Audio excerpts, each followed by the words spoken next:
Good to see you. Yeah? When? Wondering if I can sit and you When, what time frame? mid-late February. And what exactly?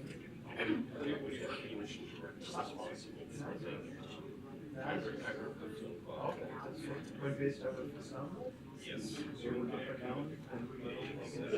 So just drop me a line. Okay, whatever works. I'm not sure that's what you do. So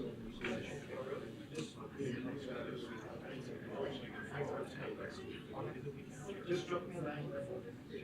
Good. Just see. Give an email of non how Where is the bank? Also my batchmate from GMG left the service. वो तो फिर bad लग गया लेकिन उसके अलावा आज अच्छा ये दोनों ने अच्छा you also ये बहुत बड़ी fraternity है. It's bigger than the ones that didn't last or didn't want to last. That's why did last want to leave all of this.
We'll just give it a couple more minutes and then we'll begin. Thanks.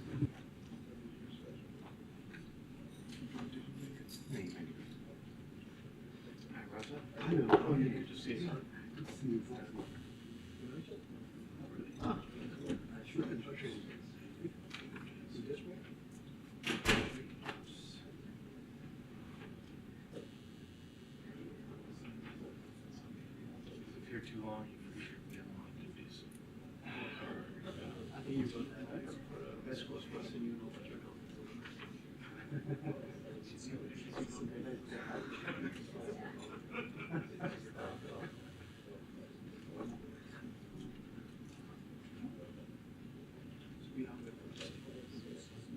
okay, just so that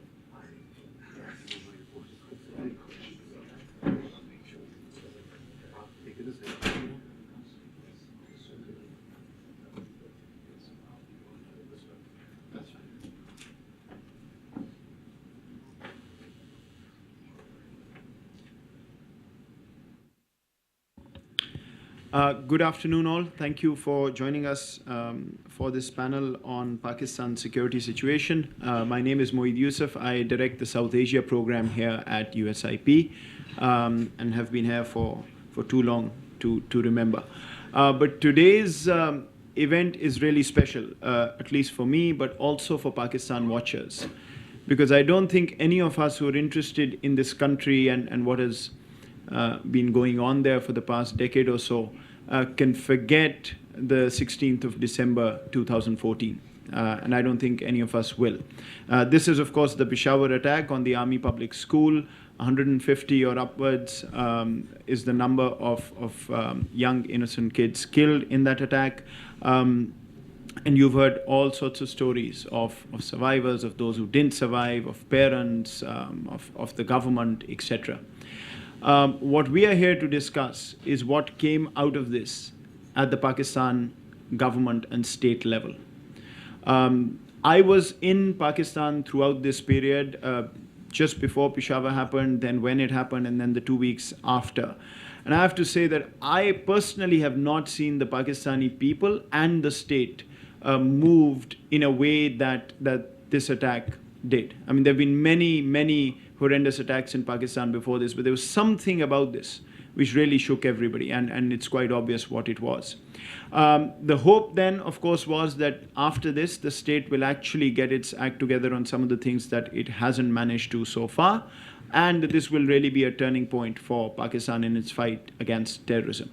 And there have been a number of steps that have been taken by the government and the various provincial authorities since, which I let my speakers talk to. But the real question we want to answer today is, what does all of this mean? Pakistan has come up with various security policies, various security strategies over the past 4, 5, 6, 7 years.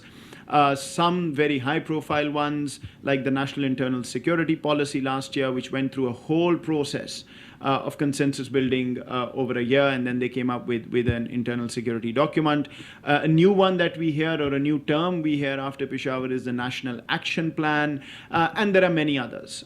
What does all of this amount to? Are we really looking or looking at a point where things are going to take a turn for the better, irreversibly so, or is this just a blip where things may go back to where they've been?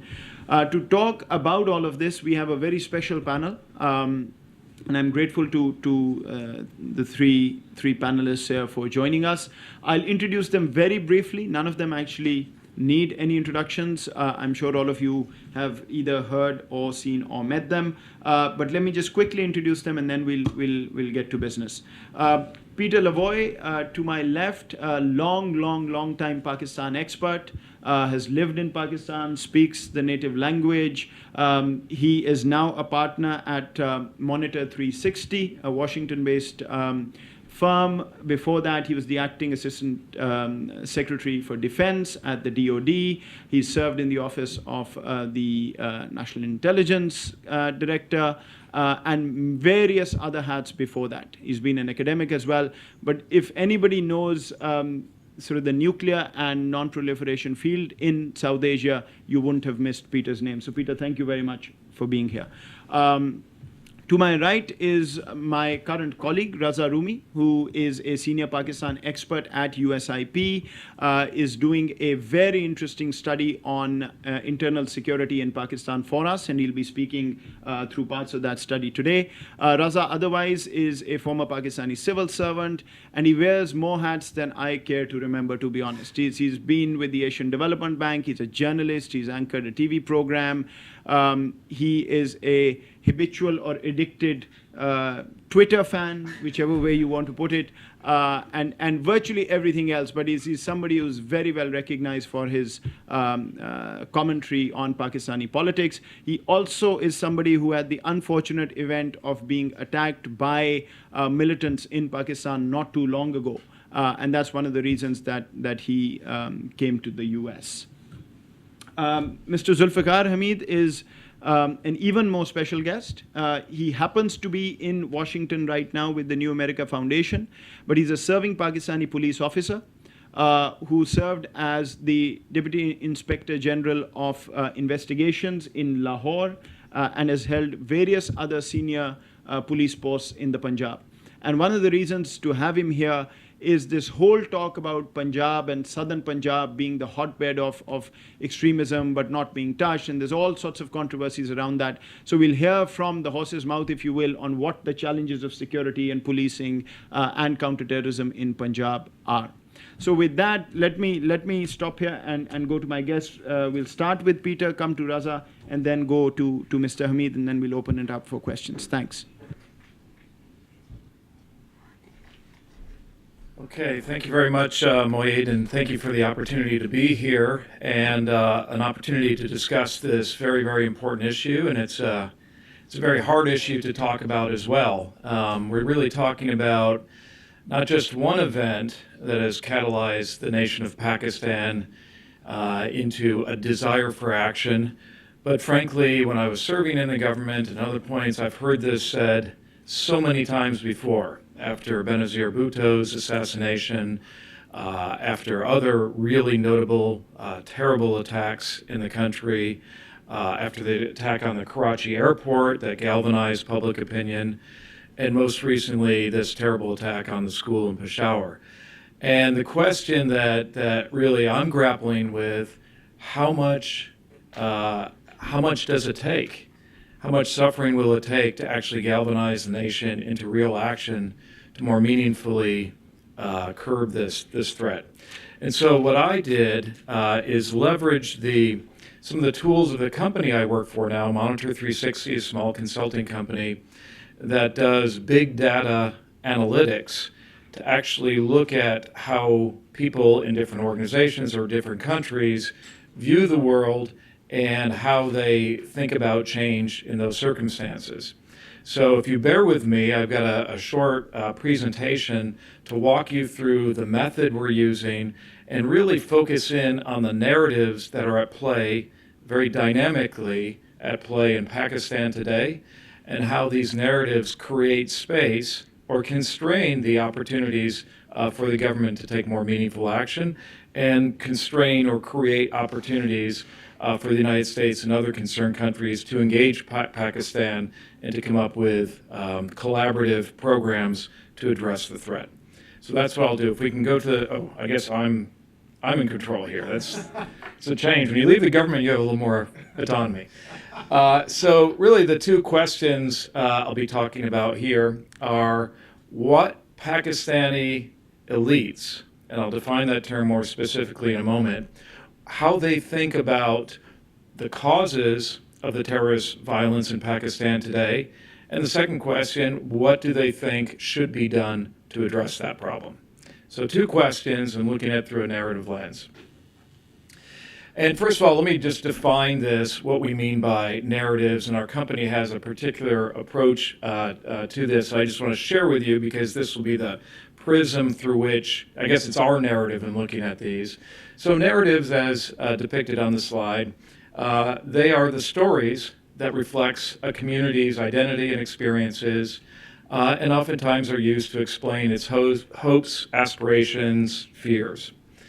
Now, we look at master narratives as the deeply rooted cultural views that change very infrequently over time, that these are rooted in the cultural understandings and don't change much.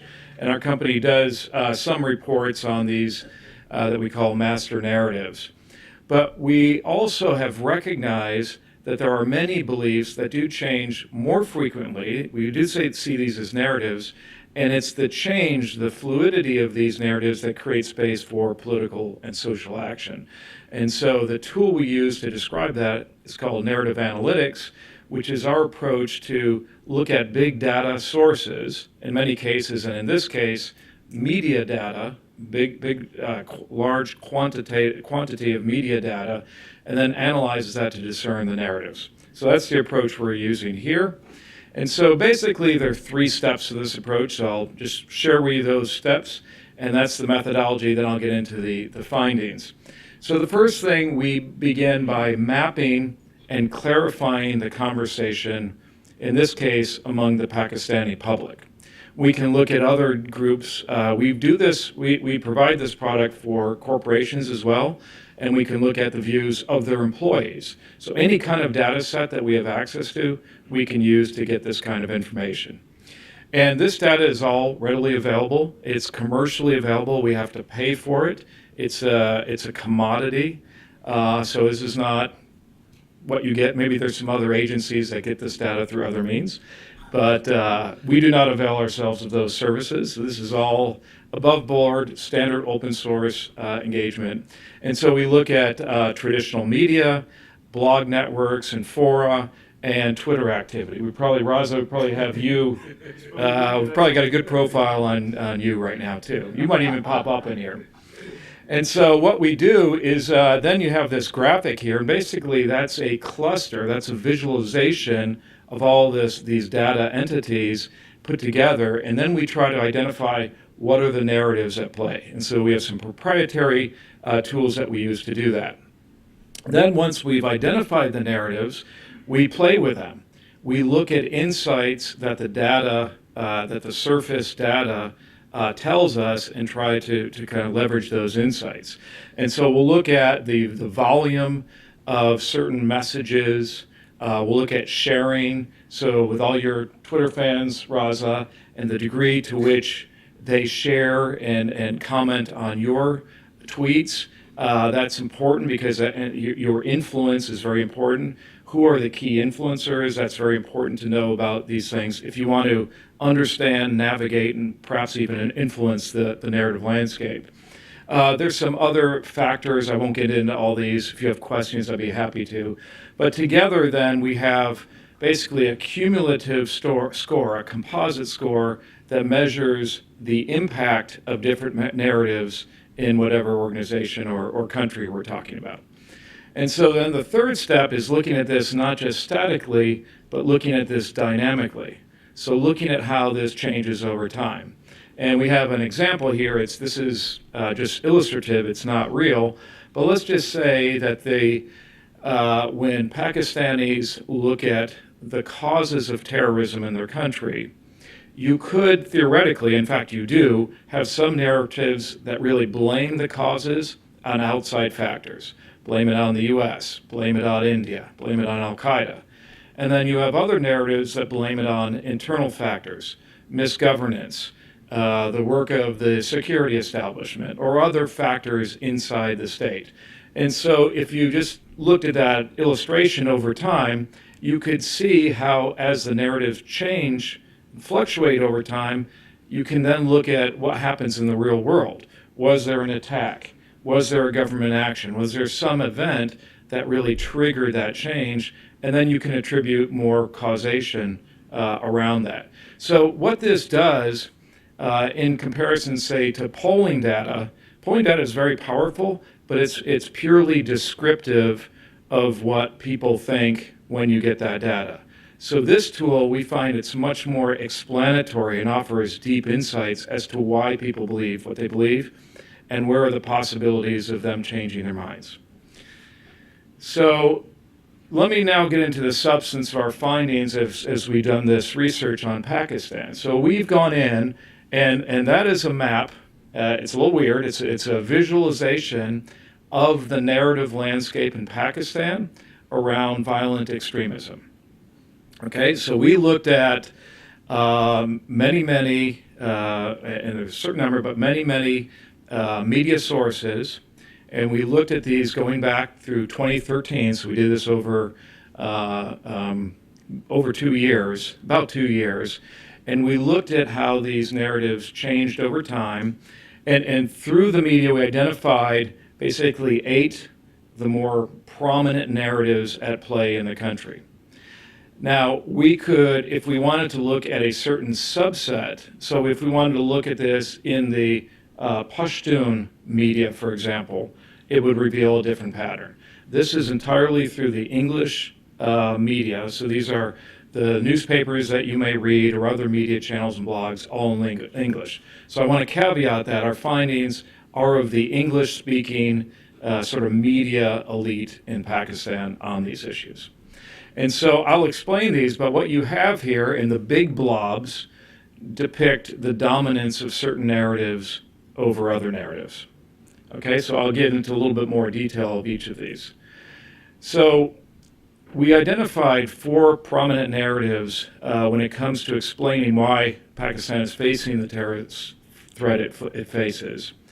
And these are this cumulative weighting or the impact score. You can see 2 are really powerful, 2 dominate the media landscape. And all of you are interested in this issue. Probably most of you spend a lot of time reading Pakistani media, so this will probably not come as a big surprise.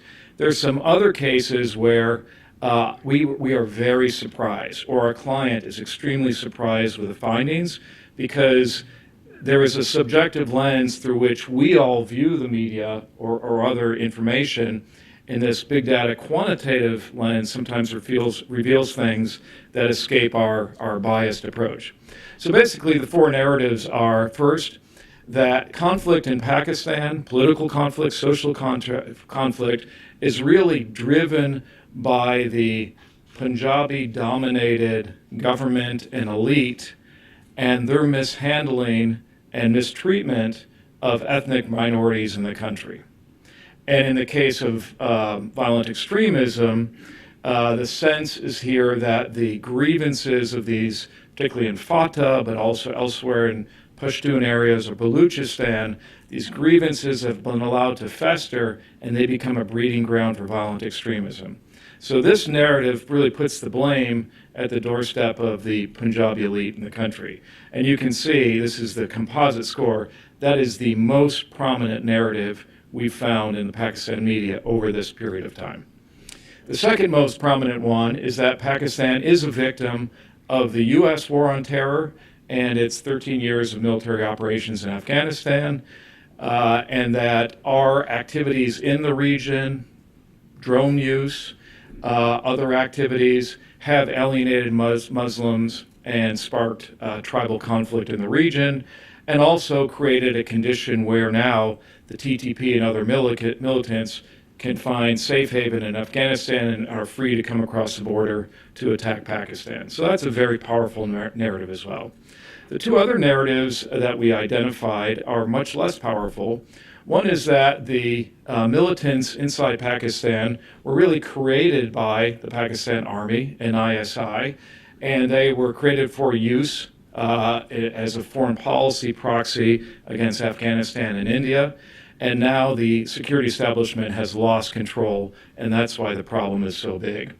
And the other one is that what's very interesting, very low prominence, although in government channels this is very prominent, but in media channels, very, very low salience, is that the TTP may be indigenous in Pakistan, an indigenous problem, but the support provided by India and Afghanistani security agencies are what basically make this threat so big today.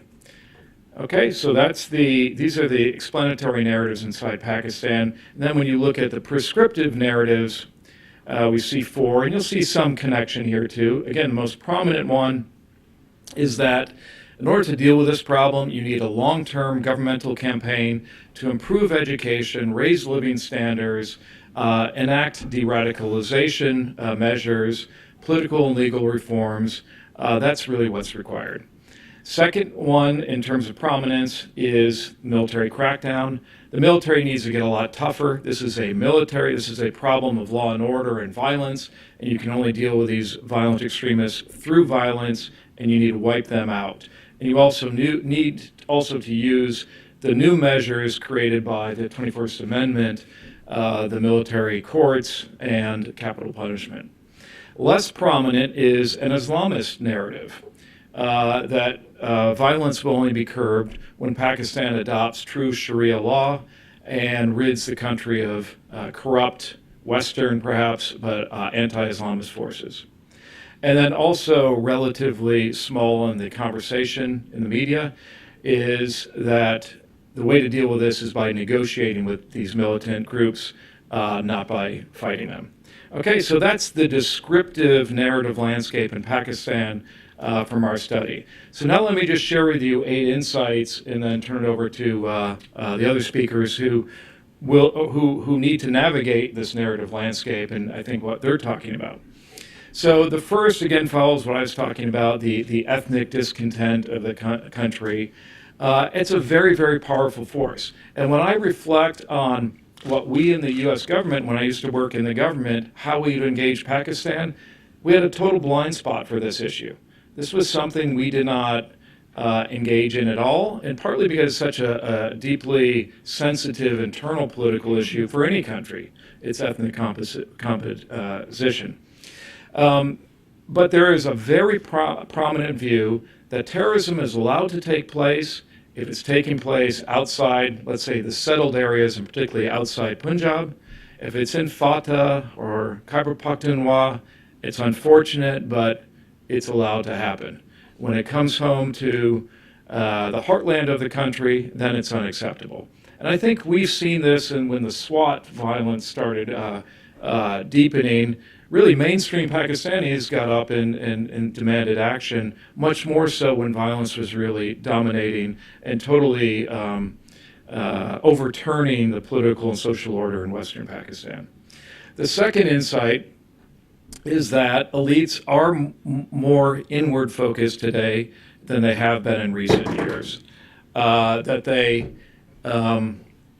look at these, as I mentioned, the internal drivers or causes, and they want their government to be accountable. There's a very strong narrative and a growing frustration in Pakistan that the government is not accountable and is not getting results in this area. A third insight is that what's interesting, this narrative that militants are a proxy of the Pakistan state, and you've heard other countries refer to this as state-sponsored terrorism, that this has a very minimal impact in the media conversation. And you know, there are probably a few reasons for that. One, it's a taboo subject, and you're aware of certain media personalities who have raised these issues and have been dealt with pretty harshly by the security establishment. But whatever the causation or the attribution, the fact is this is not a very dominant theme in the media conversation in Pakistan today. A fourth insight that comes out of this is that the narrative landscape is changing. It's very dynamic, and Moeed already pointed to this earlier. Fully agree, the data supports that. And what you see in the past is more prominence of narratives that would blame the West or the United States for Pakistan's internal political or social problems, and now they're looking inward. The narrative landscape has shifted, and it's really seen either an opportunity or a need for Pakistan to deal with this issue, largely because of the U.S. drawdown in Afghanistan. So what really was focused externally has now become a more internally focused narrative. The fifth insight is that is really, and this surprised me, but I probably should not be surprised with these media channels. And again, maybe looking at the more indigenous language, the Urdu language press, you would probably find a very different narrative, and that would be a really interesting study to compare these two. But in the English narrative, the Islamist view is not prominent, and in fact, there is a larger chorus of sentiment that is calling for more secular reforms, moving away from Sharia and more to more secular government action.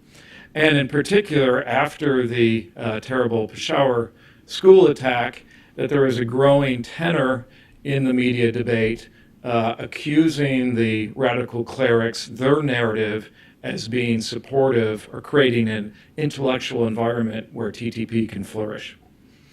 The sixth narrative is, again, that the specific institutional reforms are needed.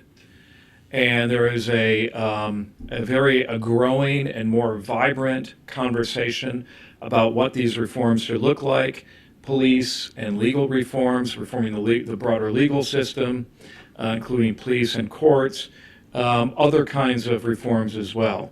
And particularly a growing attention to the conditions that cause radicalization and the search for de-radicalization programs to address those causes at their roots. The seventh narrative, and again, this looks at the picture more dynamically over time, that you have, what's interesting here, the support for military responses, military crackdowns to the TTP and other violent extremists operating in Pakistan fluctuates wildly over the years. It is like a roller coaster. And here in red is the narrative in support of media crackdown. In blue is the support for negotiations. So just taking two narratives and comparing them dynamically over time in terms of how much prominence they have in the conversation. And this only starts in the third quarter of 2013. As you would know, if you went back to 2003, the blue or the negotiations narrative would be much more prominent. The military crackdown, I think, probably insignificant at that period of time. So what you're looking at is just basically a 2-year most recent snapshot of how this trend has evolved. And what you're seeing is just a much greater support for military crackdown than for negotiations. Okay, the final insight that we have, and here we just have a snippet from one article in Daily Times, because I think it really put this out. And this is to nuance the point I just made before, where there's a growing tenor in support of military crackdown. What we see here also is that that is insufficient. It's a necessary condition, but an insufficient condition to deal with the problem. So that might be useful for the clearing, but for the holding and governing and developing, you need a whole series of government reforms and governance and economic development to deal with the problem. Okay, so those are our findings. Let me just tell you three more methodological angles as we do this kind of research, things that we can look at, just so for your awareness. We can break down the segmentation. The great thing about data and why big data analytics is so popular, to the extent that that data is tagged with maybe the demographic information, geographic information, media type, and other channels, you can then segment it and discern the trends across those categories, across those segments. And we do this for client, government, and non-governmental clients. So you could theoretically look at, okay, what is the military in the blogs of serving or retired officers or soldiers? What is the narrative among them? Or you could look at it as narrow as MFA, or the government, or you could look at it PMLN versus PPP. So and you could look at it, in the Pashtun area, the Pashtun belt, or in Sindh, or in Islamabad. So you can bound this, and then once you identify where those narratives are, pollinate them with those segments, you can really get interesting patterns. And let's just say if the government of Pakistan wants to take this issue more seriously, it would be very well informed to understand the narrative landscape at a nuanced level. I'm sure they get it at a gut reaction. I mean, they're politicians. Politicians intuitively understand this. But to do this a little bit more scientifically, it gives you a lot more traction on the problems. At least that's our belief. And then the other thing you can look at is key influencers. There are certain people at certain times that will change the narrative landscape because their views, for various reasons, end up driving and influencing the views of others. Raza is a great example. That's not your Twitter handle there, Raza. I hope so. Okay. And then finally, the other thing, if you take this approach or some other similar approach seriously, there's certain metrics that you can develop, and we do this for our clients. There's certain metrics you can develop that can help you understand how your own communication strategy or your own engagement strategy is working, how it has an impact on the narrative landscape. And we do that for companies that are trying to get into new markets and government clients as well.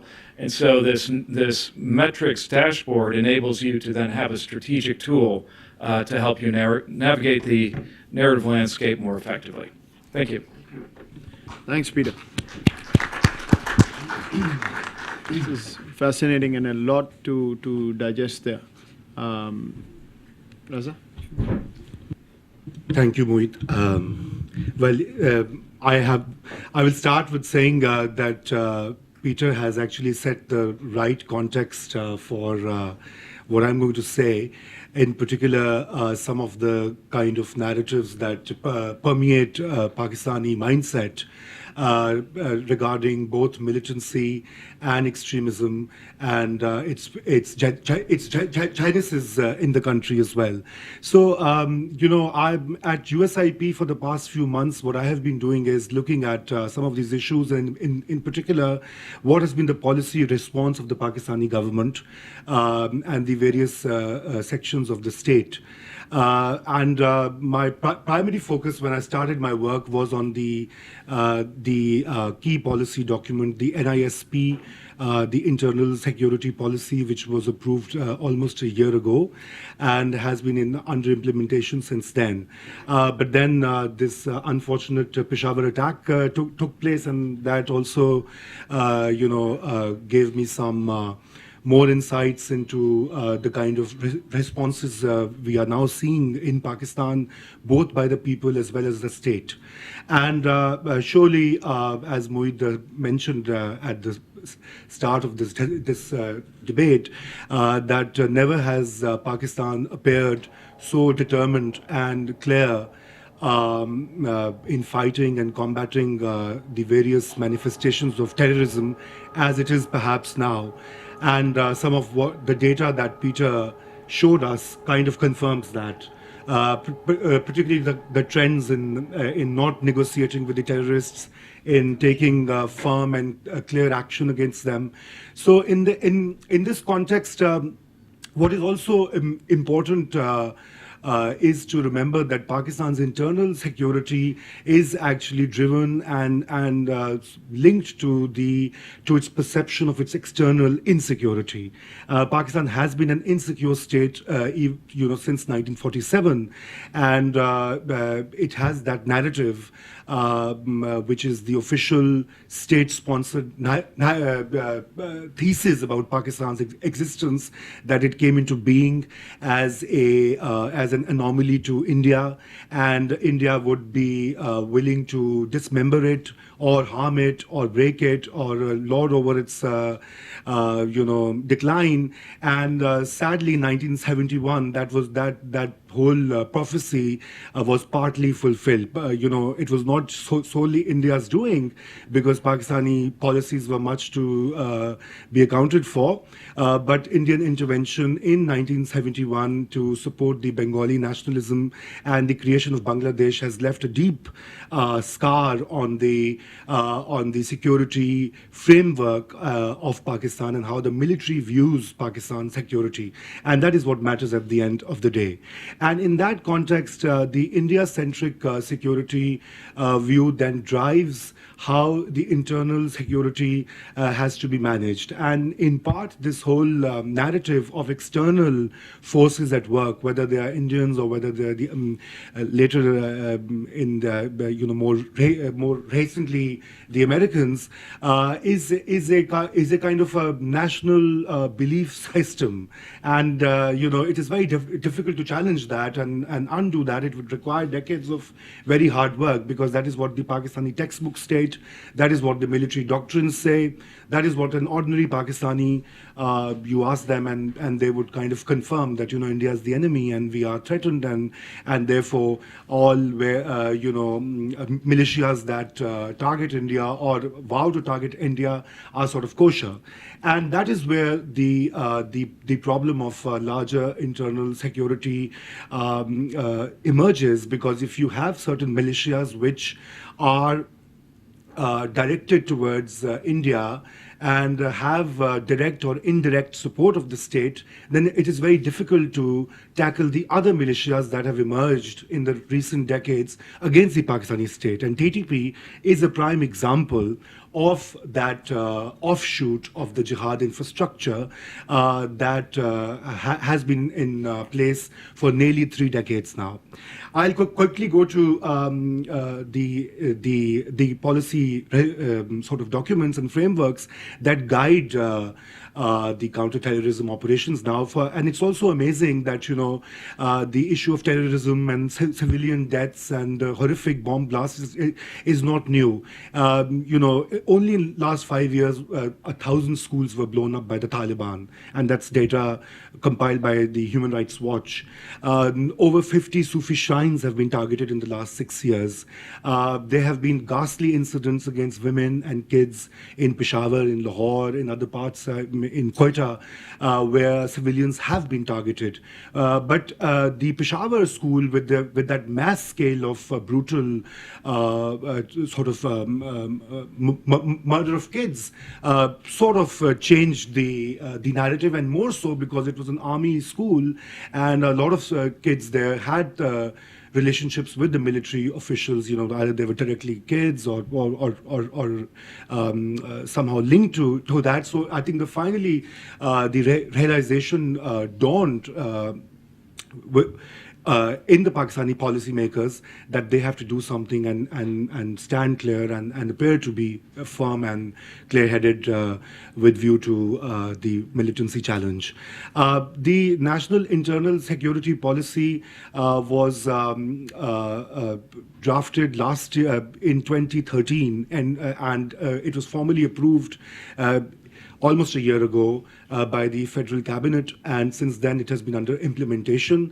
And it is also ironic that the previous civilian government did not even come up with a comprehensive policy document which would tackle the challenge of internal security. The approach was to outsource the whole range of security matters to the military, whether it was external or internal. And with the election in 2013, which sent Mr. Nawaz Sharif to the PM House with a thumping majority, was a kind of beginning of a civilian assertion. And Mr. Sharif, before this policy, also tried to change the way Pakistan's internal security was being managed, and he created a new body at the cabinet level, which would deal with the security matters, and which would be chaired by the PM, comprising all the military chiefs and the intelligence heads. And later on, this policy document came into being, but somehow, after its launch, the government did not show the kind of commitment through resources and the necessary institutional measures that were required to implement that. And in particular, in the budget of 2013 and 14 financial year, there was no allocation whatsoever for these special purpose counterterrorism operations. And so the NISP remained kind of a resource-starved policy framework for a long time until this Peshawar incident, and now with the announcement of the National Action Plan, there has been a firm declaration by the government which intends to provide more resources to implement some of the key measures outlined in the second iteration of the security policy, which is known as the National Action Plan, or NAP. It is a 20-point agenda which was announced by the Prime Minister. Almost 17 or 18 points are a regurgitation of the NISP that was earlier in place, except two key items. One is the establishment of the military courts, and the second is the reintroduction of capital punishment to create deterrence and to sort of demonstrate that the state is serious about punishing those who perpetrate terrorism. And thus far, I think over 20 convicted terrorists have been hanged, and hundreds are supposed to be hanged in the current year. I think we'll see more of that. That's partly has to do with the kind of public mood, the kind of national opinion on vengeance and immediate action, and there's a very split view on that, whether it's going to actually lead to the achievement of objectives under NAP. Similarly, there's a 21st constitutional amendment that was enacted by the Parliament in early January, and that amends both the Army Act and the Constitution, and sets up military courts for speedy justice. The narrative in Pakistan, which was also kind of changed after Peshawar, was that the failure of the judicial system was somehow the key cause for the rise of militancy and terror in Pakistan. And that is partly true as well, because Pakistan's courts are unable, for various reasons, for a very weak prosecutorial system, for problems with police investigation and the security of judges and witnesses, that only 2 to 3% of those charged with terrorism are actually punished or convicted. The rest are either set free or languish in jails, or there are jailbreaks. As you've seen, there have been 2 or 3 major jailbreaks, releasing hundreds of militants by force. And the NAP sort of addresses that, and there has been, in the past 2 weeks, immense progress on that, particularly in the province of Punjab, where for the first time in almost a decade, the militant infrastructure in terms of seminaries, training camps, hate literature, and publishing hate materials have been cracked down. Dozens of clerics who preach hatred have been arrested. These are new developments in Pakistan. We have been articulating that for almost a decade now, saying do this, and finally it seems that it is happening. But there's a problem here. The problem is that the civilian government is in place. It tried to take charge of security. It tried to rearrange the security architecture. But it seems that either it has admitted to its failure, or that the military has assumed the driving seat position, and so the army chief appears to be taking the lead, which is okay with Pakistani public opinion, by the way, because the civilian governments and political parties are either viewed as weak or soft on the terrorists, because they have been, they had been advocating for a compromise with the Pakistani Taliban for long. And secondly, that the paradox of Pakistan is that the military is viewed as the only viable institution that can deliver results, while a lot of its security worldview is also paradoxically responsible for some of the mess that we are in today. And that is the kind of a paradox which has continued for decades, and it's an unresolved one, and we'll see how this transforms. The second problem with the implementation of the National Action Plan is that Pakistani constitution in the recent years has also undergone major shifts through constitutional amendments which have empowered the provinces, and it is no longer the kind of centralized state that Pakistan, say, 10 or 20 years ago was. Over 110 functions purely belonging to the federal government were devolved to the provinces in 2010, 2011, and 2012. The finances, the federal taxes, the bulk of share goes to the provinces, and a lot of de-radicalization measures, whether they have to do with changing of narratives, improvement of education system, police reform, local government reform, are purely provincial domains. And the provinces have not been on board in both the formulation of NISP and, to a great degree, the National Action Plan. Although the National Action Plan came through a consensus by the political parties, but it was a kind of a centralized process which was then told to the provinces that you have to implement it. How far they own it, how far they're going to put in their own money remains to be seen. And in the provincial management of internal security, there's also a dichotomy that is emerging, which is that, while the chief minister of a province is in charge of the home affair, the internal security affairs, the police, the intelligence, civilian intelligence operations, the so-called apex committees, which are coordinating the implementation of National Action Plan, are being led by the army chief. So in January, there were 2 meetings held in the Punjab and Khyber Pakhtunkhwa provinces, where the army chief was leading these meetings, and the chief ministers, who are elected and in charge, constitutionally mandated with the various functions they have to deliver, were there as participants or senior distinguished participants or panelists. so there's a bit of a anomaly there, and because you have a civilian government, you have a democratic order, but in effect it is the military which is in the driving seat and implementing the National Action Plan.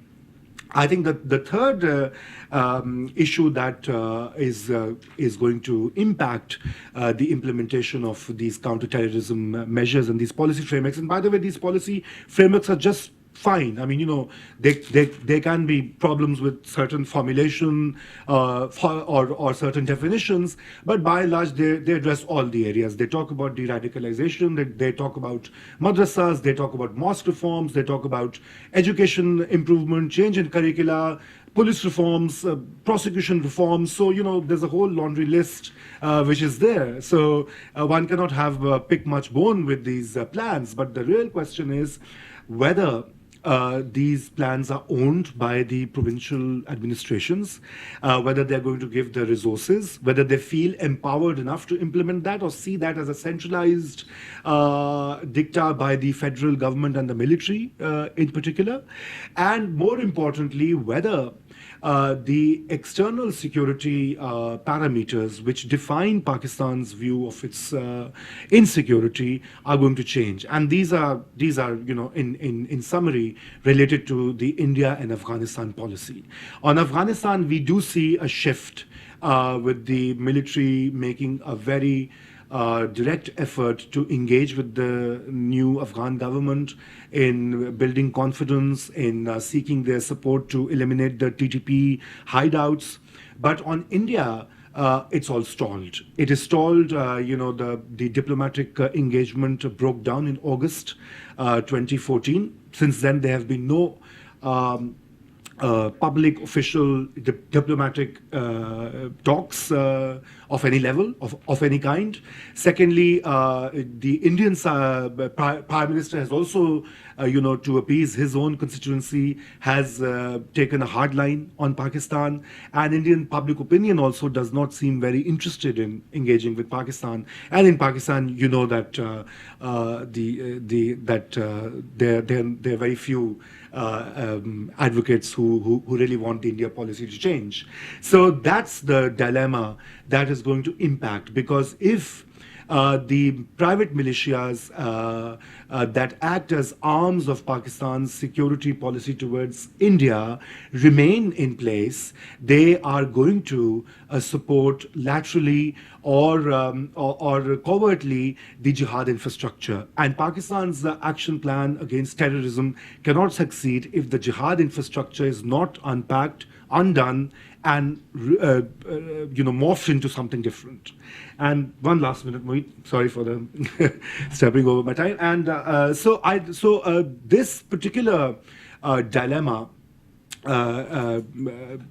pervades the larger internal security debate.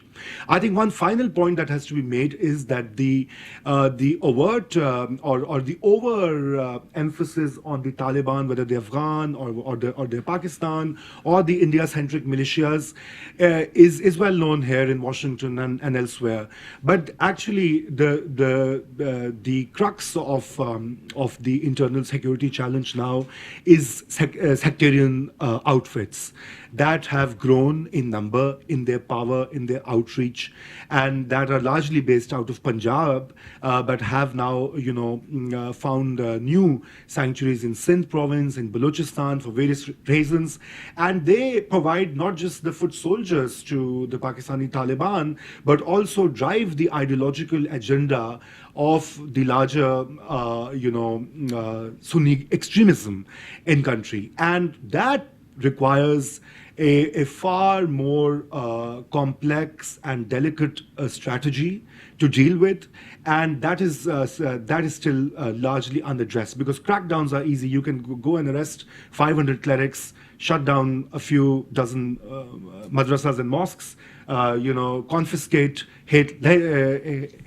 materials. But what do you do? What do you do next? For that, you have to have a larger internal discourse within Pakistani society and within the Islamic theological parameters, and look at sources within Islam that promote harmony and tolerance. Because at the moment, it's a kind of a hotbed, a time bomb that is ticking.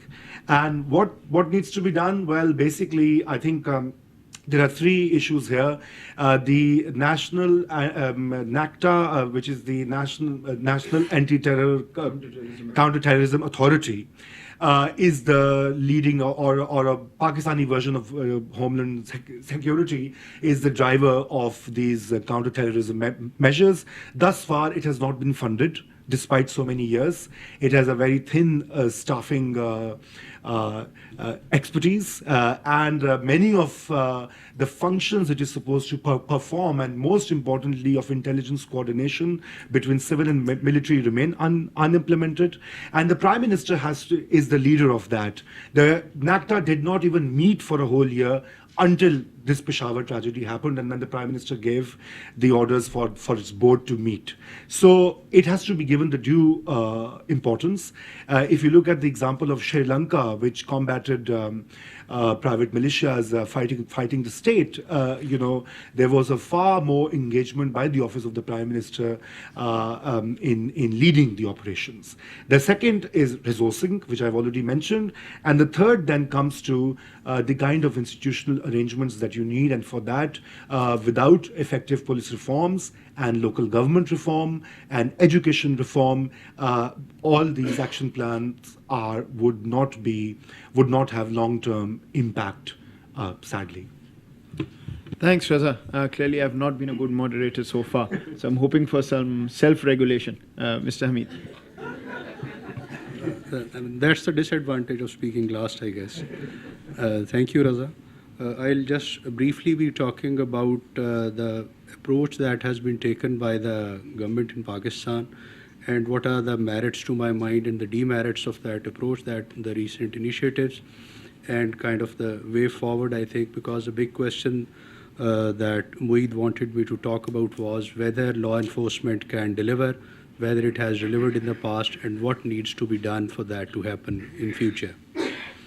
So the initial reaction, as Raza has briefly pointed out, has been post-Peshawar, as there has been a 21st Amendment in the Constitution, which essentially what it does is that it has created jurisdiction for military courts in cases where there are special terrorism incidents, and under the Protection of Pakistan Act, which was passed last year.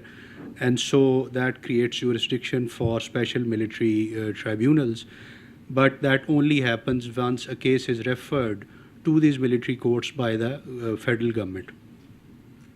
There has been a removal of the moratorium, as Raza was already talking about. The impact of that has been, there has been this demand by all law enforcement agencies for a very long time that we keep talking about the judicial system or the legal system not delivering, but there are hundreds of people who are convicted terrorists, so why are they not being punished? That moratorium has now been removed, and so the executions have already started, and this is just related to the cases of terrorism. So what is the efficacy or otherwise of that? I think that's a debate that can, theoretically that's fine, but I think that happens even in the US and in other countries. So in this case, I think it has been kind of a special dispensation, which from a law enforcement point of view, I think I would support that. There are cases, many of the jailbreaks that have happened in the past, a very large part of the motivation was to spring these people out of these jails. So I think it at least removes that kind of incentive from the prison, removes the pressure from there. The National Action Plan, the 20-point agenda that Raza was talking about, the one point that keeps coming up again and again is that the military has taken a dominant role, although there have been at least two, all parties conferences. One aspect that has not been talked about is that there has been a very severe threat to schools in, all over Pakistan. Schools remained closed for at least a month. And, every parent knows what kind of psychological impact that has on your children and your families when your schools are not open. So now the schools have opened with enhanced security measures across Pakistan, and those measures are still ongoing. There are infrastructure improvement, walls are going up, CCTV, all those kinds of measures that are even now going on. And so I'll just be talking about I think the merits and the demerits of these recent initiatives. I think the biggest merit of this whole approach has been that it has a lot of signaling value. I mean, there has been a lot of criticism in the sense that, the military is not doing this, the military is not doing that, or there has been lackluster law enforcement. I think at least from a signaling point of view, getting everyone on board, the political forces as well as all of the law enforcement forces, I think it has been a big plus, at least in this case, that everyone is on board, and there has been an amendment in the Constitution which is through consensus. So whatever is decided regarding the, how this constitutional amendment goes, because there already has been a legal challenge to it, and the matter has now been taken up by the Supreme Court. There is a hearing tomorrow in the Supreme Court, so it's an open question whether the constitutional amendment remains. But one important kind of caveat is that it is only for 2 years, so that means that it has already a sunset clause built into it in the constitutional amendment as well as the amendment in the Army Act. So the hope is that in the next 2 years, if the military courts or the special law that is being the Protection of Pakistan Ordinance, if they have an impact, then that means that hopefully by the end of those 2 years, we wouldn't need these military courts anymore, and we would revert back to our judicial system. I mean, that is the hope. Although, I'll talk about the demerit of that also. The second kind of big merit is that, it institutes some process. Because the other option then is that you go out and resort to extrajudicial killing, which I think no one would advocate. And that also has the added disadvantage of it does not have any legitimacy in the eyes of the whole society as well as the people who are involved. So when you have some kind of a process, however flawed you might think the process is, I think that's better than having no process and resorting to kind of things that are outside of the law. And in any case, it adopts a legal and a constitutional mechanism. And if the courts then decide that this mechanism is not constitutional, obviously that legal challenge has already been sprung, so there can be adjudication on that. But for the time being, this is how the state of the affairs is on ground. So I think in terms of these, there are these two big advantages. As far as the issues the critics would point out about the problems with this, obviously the biggest kind of issue about this would be the whole legitimacy question. So if there is no due process, or if the equal protection of laws is taken away, then the point of having a judicial system or a legal process is undermined, which is that if this kind of a process does not have legitimacy in the eyes of the broader society, then obviously that is a kind of a driver of extremism or terrorism. So that is kind of a big criticism. But that has to be addressed, I think, in the days to come. The other kind of big criticism would be that, this is a kind of a shortcut. It's a cop-out. We are not trying to address the larger issues of the judicial system or of the law enforcement system. And those deficiencies are well documented. Everyone knows what those deficiencies are. I'll be briefly talking about those as well. And those are that in a legal system which was primarily meant for essentially rural kind of law enforcement in a rural society, with the passage of time, we have not been able to evolve that legal system. We have not been able to kind of evolve it to a point where it could do adequate urban policing and adequate counter-terrorism functions. We have not been able to do that, so we are trying to use the same legal or judicial system to fight terrorism. And I think it's kind of like asking a doctor to fight today's diseases with tools that are maybe a century and a half old. So that is obviously a very big kind of handicap. So in that sense, if you do not address the larger issue of judicial system reform and law enforcement reform, then naturally, in the long run, what happens after the 2 years? So that is, a big question mark in that sense. The reaction of the superior courts, obviously, that remains to be seen. So naturally, that is an outstanding issue. And another kind of big issue that I think we have to recognize is that military cannot, fix all of these solutions. And it's not kind of a Hercules that has the whole burden of the earth on its shoulders. It cannot be the only institution that tries to solve all problems. So you have to invest in civilian institutions. You have to take care of the deficiencies that you identify. and try and support this kind of anti-terrorism effort that is going on. There has been some investment, some effort towards that, but not adequate. So naturally, that has to be a very big priority in terms of the future course of action. As far as I'm cognizant of the limited time. So as far as the way forward is concerned, I think we have to address at least these three big issues, which is the legitimacy question. And so you have to build in, my kind of feeling or sense would be that if the matter goes, as the matter has gone to the Supreme Court, it might ask that some additional protections be built into the law as it stands today. So if there are some, due process and equal protection of law safeguards built into, or the court demands that they be built into this law, I think that would be a positive step that would probably be welcome by almost everyone. The second thing that needs to be fixed is the long-term kind of issues with the legal and the judicial system. So, myself and Mueed had a discussion about the best approach towards counter-terrorism in Pakistan, and we agreed that the kind of approach that Italy took in terms of the mafia when they had this huge issue in Sicily, I think that would be the approach to be taken, where you do not have effective witness protection programs and where your judicial system depends a lot on oral testimony of witnesses. That's how the law is. Then obviously there has to be a shift away from oral testimony towards forensic evidence. And then there has to be a shift away from kind of open court trials towards trials which protect the identity not only of the investigators but also of the prosecutors, of the witnesses, and of the judges themselves. So I think that has to be done in days to come, and I think there already has been some progress towards that.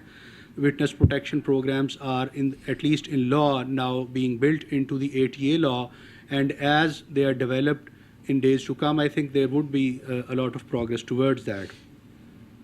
There are some, difficult issues with regard to burden of proof. The burden of proof, as in all common law jurisdictions in Pakistan, lies on the prosecution.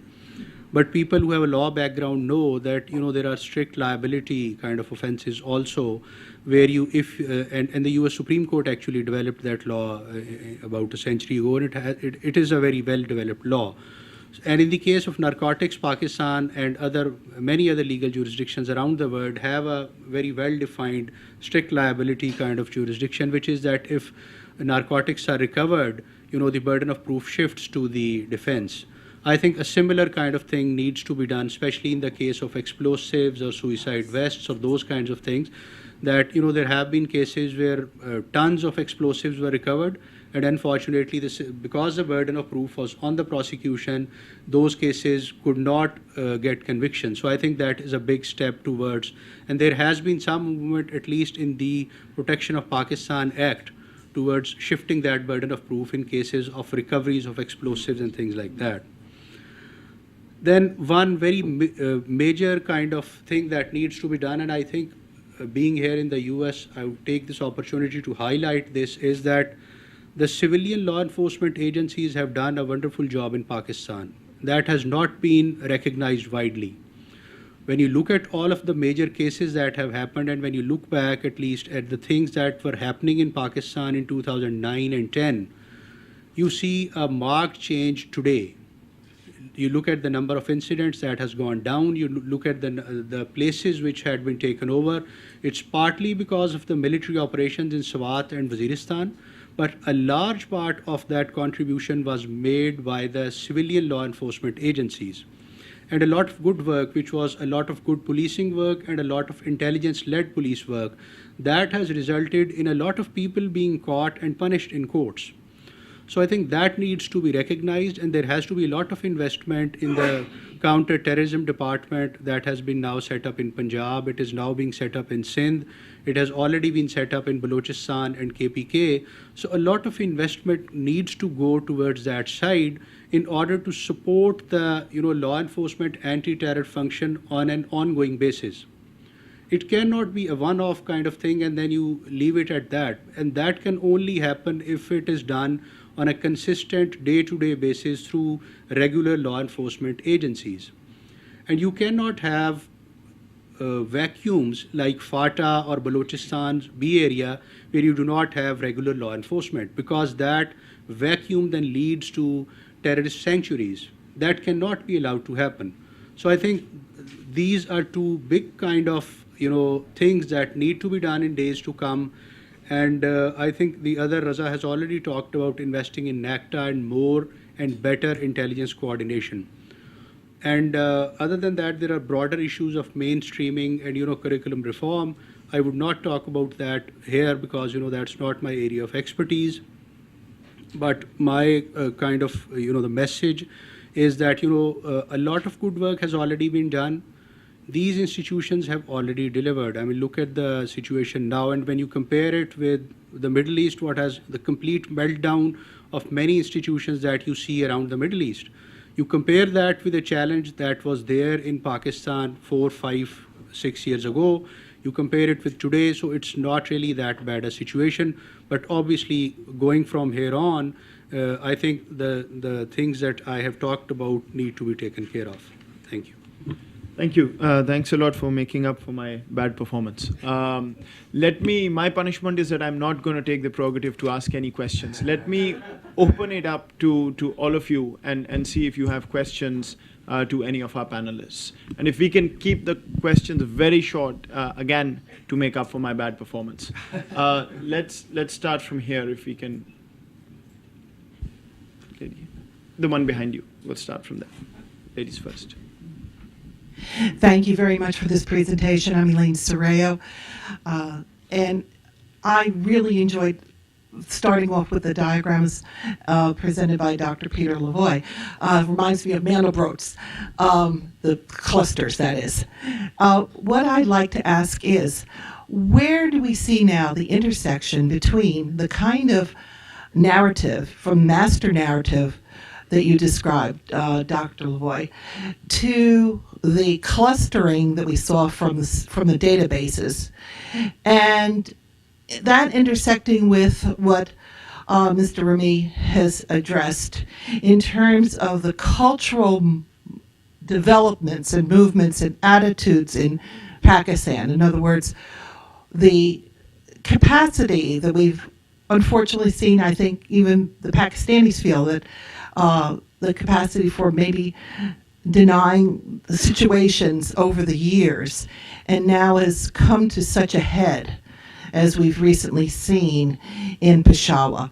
How do you see this going forward with beyond these particular the particular government actions of NAP, which is indeed significant, but we've seen sort of significant things said and done in the past, and they've sort of petered out.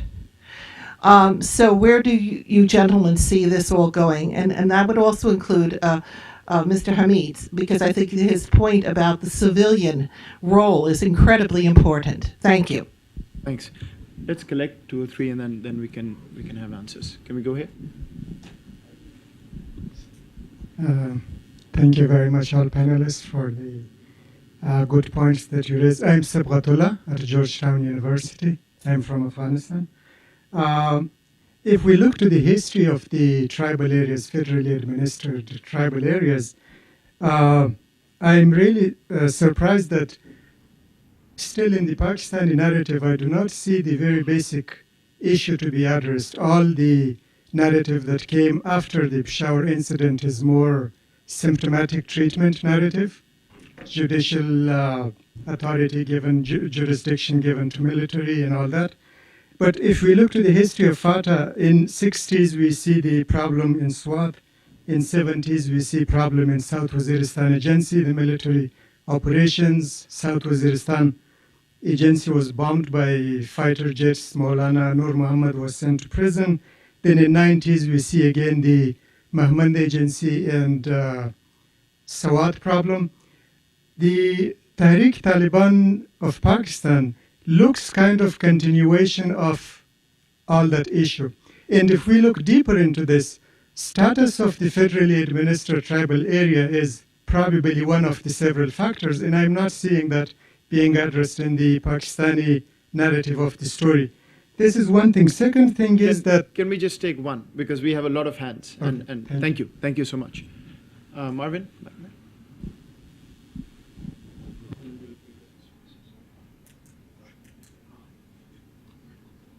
I'm Marvin Whitemountain, Middle East Institute. Peter, I'm nonplussed by your major finding here about ethnic differences here being the major narrative. Why?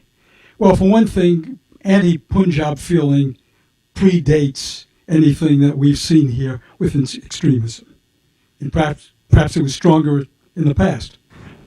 Most of the people who are the voices in the Twitters and the newspapers, which are mainly Punjab, most of your data comes from Punjab, the Punjab.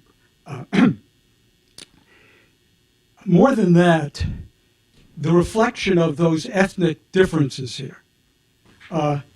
Certainly, it's hard to imagine that they are reflecting the views of Baluch nationalists or Sindhi nationalists. There's something here that just doesn't ring correctly. And for example, if they're reflecting the TTP and the origins of the TTP, well, the TTP's actions are mainly against Pashtuns. They're not directed against Punjabis. And the fear here of the Saraki southern Punjabs is they're already Punjabi. Having said all that, one further thought.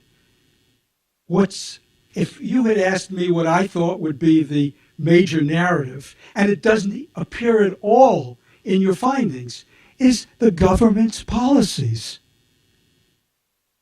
Is it possible that what you got really is reflection on government policies where the government is viewed as Punjabi dominated? Thanks. Raza, you want to start? Okay, very quickly, I think I just want to respond to the issue that Marvin's also raised, which is that I think the ethnic perceptions do matter a lot in this whole narrative. I mean, Pakistan's militancy is so hydra-headed. It's not just the Taliban, or it's not just the sectarian groups, but there is political violence in Karachi. There is Baloch insurgency in Balochistan. There is growing, small-scale Sindhi sort of movement as well.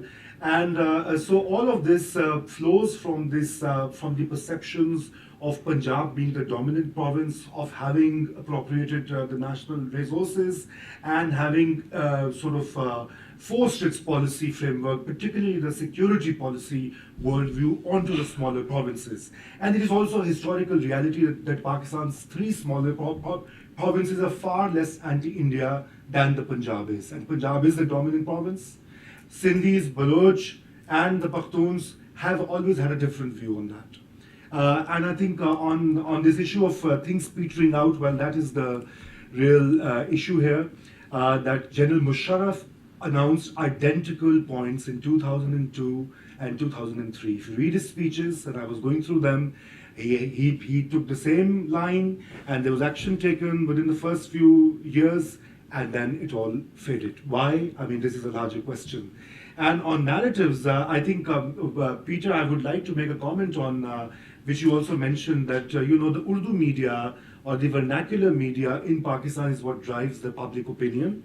It is xenophobic, jingoistic, anti-West, and has been supporting the militants. And one example of that is that when the Pakistan army raided, actually started operation in North Waziristan, in one of the hideouts where the TTP bombers were being trained, they found copies of major Urdu columns that have been promoting the Taliban cause for a decade now.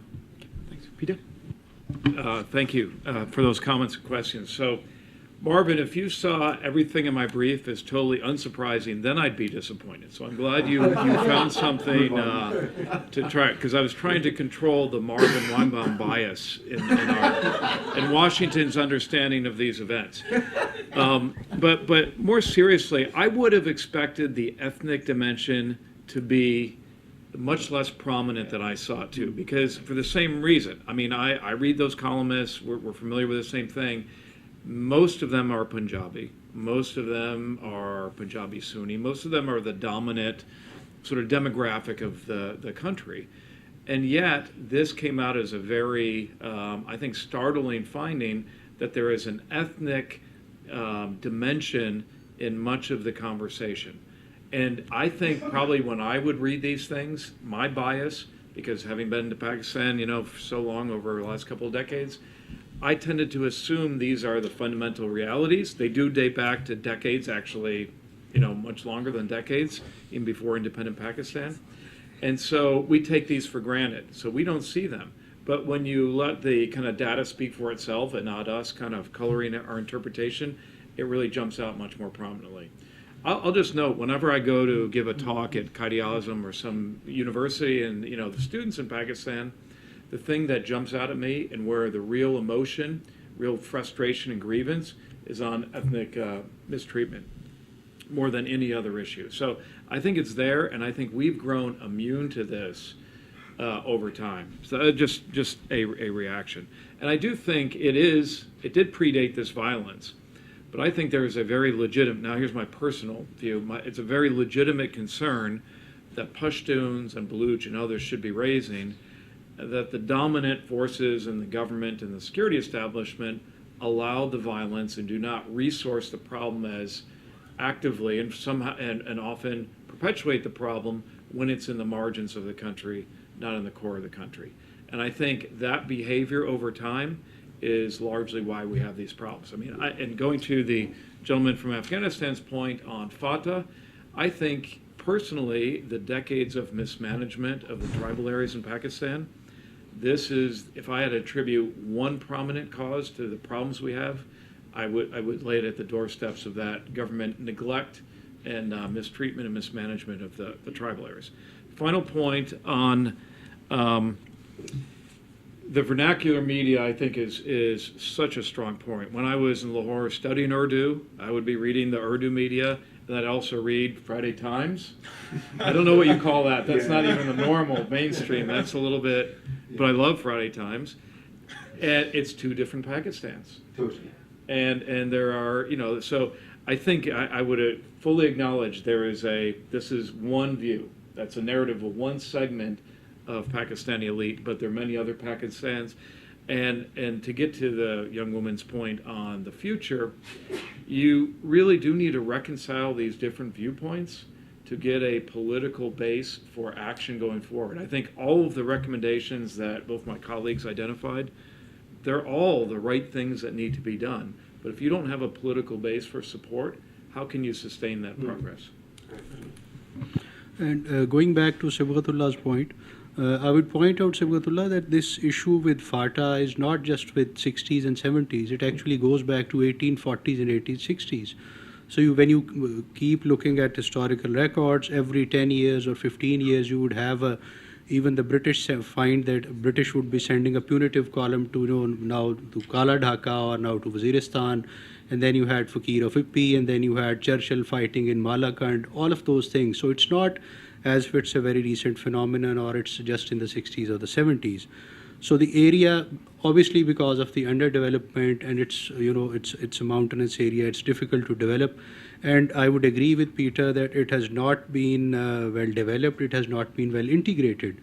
And what you're talking about, you are absolutely right, it is symptomatic treatment, but when you're talking about law enforcement, I mean, that is what you do.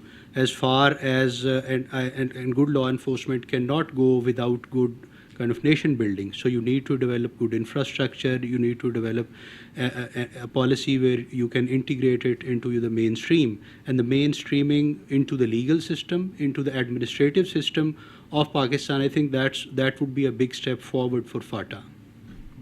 Thank you. We'll take one more round and then unfortunately we'll have to close. And there are way too many hands. The lady here. Okay. Short, please. Okay, it's Nazrana. I'm from Pakhtunkhwa. Thank you very much, Raza and everybody. My question is, I was just reading reports today which are coming from Peshawar, and teachers there, government of Pakhtunkhwa is giving training to teachers, including female teachers, to operate guns. Yep. Right? So this we have done it in the past as well, right? We have armed Aman Lashkars to do that, to fight Taliban. And in the last 1 year or 2 years' time, we have seen that 500 Aman Lashkar members have been killed by the Taliban. So are we putting our teachers on the front? Fair enough. Good question. All the way in the back. Sorry, I know there are too many hands. I just have to. Hi, my name is Saeed Nazir Afridi. I'm a Humphrey Fellow from tribal areas of Pakistan. I'm a journalist. I'm displaced by the conflict. I'm living in Peshawar. My family lives in Peshawar. So I think the hanging of terrorists is not a solution to the problem because they are not afraid of death. And there should be some permanent solution. And my question to Razarumi is that in presence of army courts, what do you think that it would not be used against the Baloch nationalists, and it would not be used against the missing persons, who the army was reluctant to produce them in the civil courts? So I'm afraid of that it will be used against them. Okay. Gentleman there. And we'll end with that, have the panelists speak. And I promise to hold them to fire if they leave before answering everybody else's questions. Hi, Doug Brooks with the Afghan American Chamber of Commerce. And I guess my question would be, with Ashraf Ghani's visit to Pakistan, are the Pakistanis seeing Afghanistan in a different way and possibly as a partner in taking on these issues? Okay. Start from there and then end. Going back to the possibility of abuse of military courts, that problem has I've identified that there is a possibility. I mean, at least it has been highlighted by several people in the press and those kinds of things. And it's because of that during the debates in the assembly, they built in an additional kind of protection that the military courts would only take up cases which were referred to them by the federal government. And secondly, they also, built a proviso into the language of the constitutional amendment itself, which said that, it could not be used against political parties or political groups, only against terrorism and those kinds of things. Having said that, and it also has a sunset clause of 2 years. Having said that, this is a legitimate concern, and obviously the Supreme Court would also grapple with it. And I think if they think that this language is too overbroad, then they can obviously direct the government to come up with a different language and maybe amend it or whatever. So that, I think, is there is a kind of a solution within the system, I think. Thank you. I would just say, maybe to summarize, I mean, obviously this problem is so big and it is just so devastating to, I mean, each one of you, some of you have experienced displaced people having to be basically in the United States now and not back in your homeland because of these problems. So far be it from me to try to tell you about the gravity of this problem. You all experience this personally, and probably everybody in this room has friends and family that have also experienced the violence in Pakistan or terrorist violence elsewhere. So I think recognizing the seriousness of the problem and the urgency of solving the problem is the first step. And I think, what I would just reflect, the narrative landscape is shifting in Pakistan to do that. That is necessary for action, but it's insufficient. I mean, you do need the government to take serious action. You need the civilians and the military to become aligned and work together as opposed to cross purposes. And you need the central government to work with the provinces and the tribal areas in a coordinated manner. And there are many specific measures, and I think the judicial and police reforms, educational reforms, et cetera, that are absolutely essential. But you can't do that unless you get the team operating as one. And I think this is something where the U.S., the West, other countries, we should really galvanize our support to try to influence these outcomes and resource these outcomes. Because Pakistan, the other problem, it's broke. And a lot of these measures do take resources to do them. I would just say one thing, and I just really want to end by complimenting Moeed for putting on this panel. I think more dialogues like this that we can really grapple with these issues and help, and you should all, and what USIP does so well is help U.S. Congress and U.S. administration and our elite and media elite in our country to understand these issues, put a little more pressure on our government to take action, and to put a little more pressure on the Pakistan and other governments to take action, I think is absolutely the right thing. So I want to thank you. Thanks. I also just, final point, want to say to Raza, I think it is the security, again, my personal view, the security establishment in Pakistan does have too cozy an alliance with militant groups in that country. This is a pattern over time. Look, the U.S. has done that in other parts of the world. We did it in Afghanistan with the Mujahideen. We now have understood the problems of that policy, and we're trying to, we've changed our ways. Pakistan still faces an excruciating security problem, and the military just does not have the self-confidence to do this. So I would say more broadly, there is a regional strategic angle here too, and I do suspect this is something that President Obama was talking to Prime Minister Modi about. So hopefully India, Afghanistan, and Pakistan and others can help address the security problem.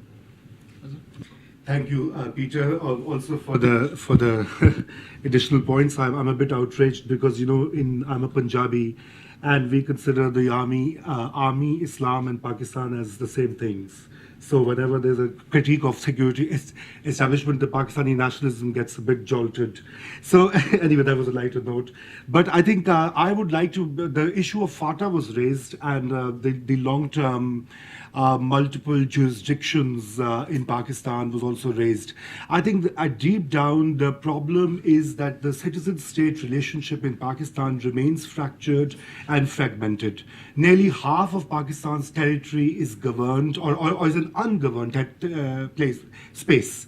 Whether it's FATA, parts of Balochistan, South Punjab, even Karachi, and parts of Khyber Pakhtunkhwa, you don't have courts, you don't have police, you don't have the regular administrative apparatus, and these are being governed by the 19th century frameworks which the British left.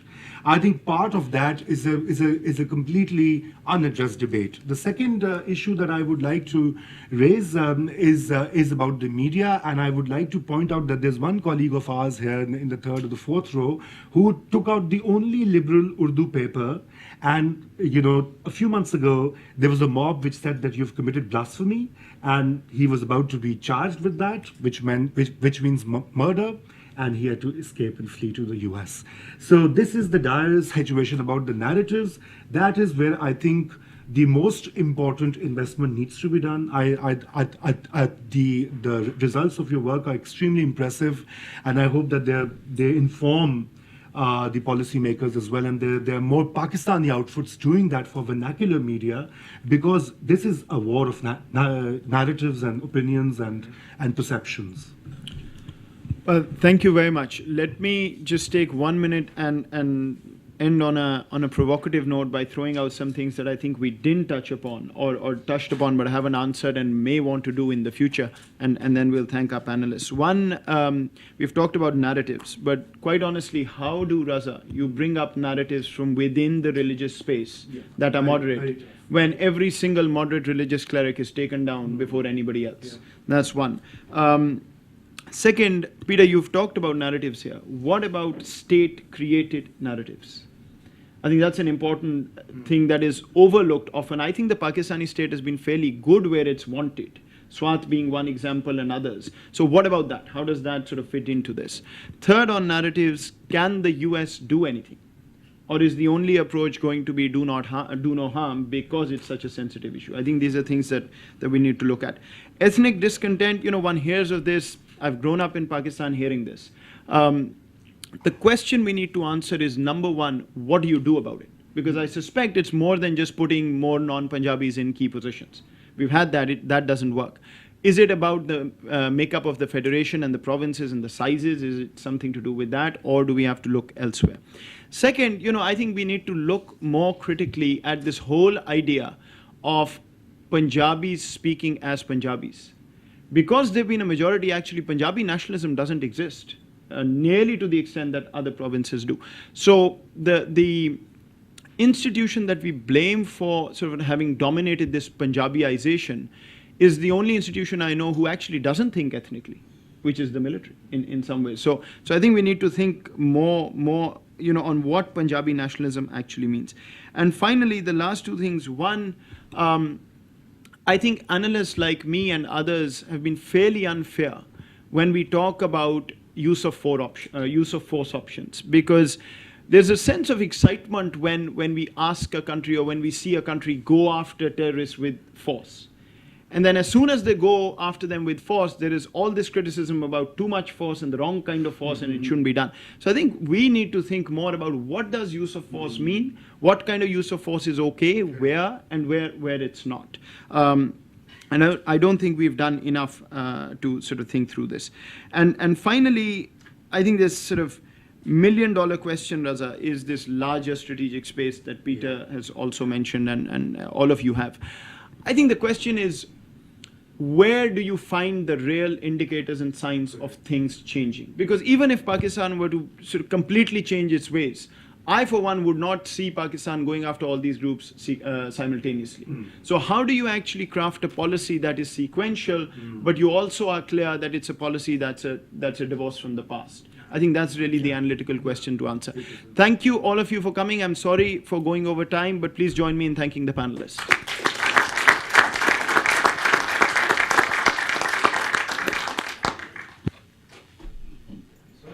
That was indeed a million-dollar question.